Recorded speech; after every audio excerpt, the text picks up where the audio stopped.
ఈరోజు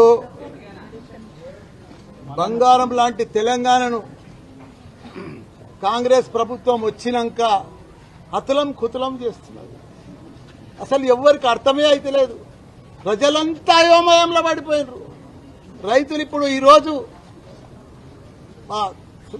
సురేందర్ రెడ్డి నా అగ్రికల్చర్ ఆఫీస్లో 52 ఏళ్ల వయసు ఈరోజు మేడ్చల్ల ఊరేసుకొని చనిపోయిండు, రుణమాఫీ కాలేదని. ప్రతి ఒక్క రైతులు కూడా మా కేసీఆర్ పాలనలో రైతులు ఎంత ఆనందంగా ఉన్నారు, ఎంత పంటలు పండించారు, దేశానికి ఆదర్శంగా నిలిచింది మా తెలంగాణ రాష్ట్రం. పంటలలో రైతులలో అంత మంచిగా నడిచారు రైతులన్నలు. ఇవాళ కాంగ్రెస్ వచ్చినాక అతలం కుతలం అయిపోతుంది.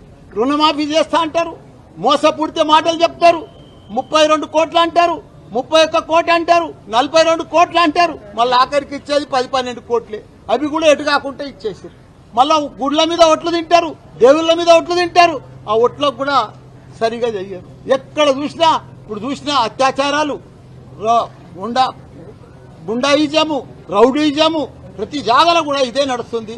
దయచేసి ప్రజలందరూ కూడా అల్లకల్లోలంగా ఉన్నారు. మంచిగా ప్రభుత్వం నడవాలి.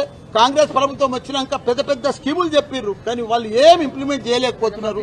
రైతులను కూడా రుణమాఫీ చేసి రైతులను ఆదుకోవాలని కూడా, మిగతా రుణమాఫీ చేసి ఆదుకోవాలని కూడా కోరుతున్న అందరికి కూడా నమస్కారం.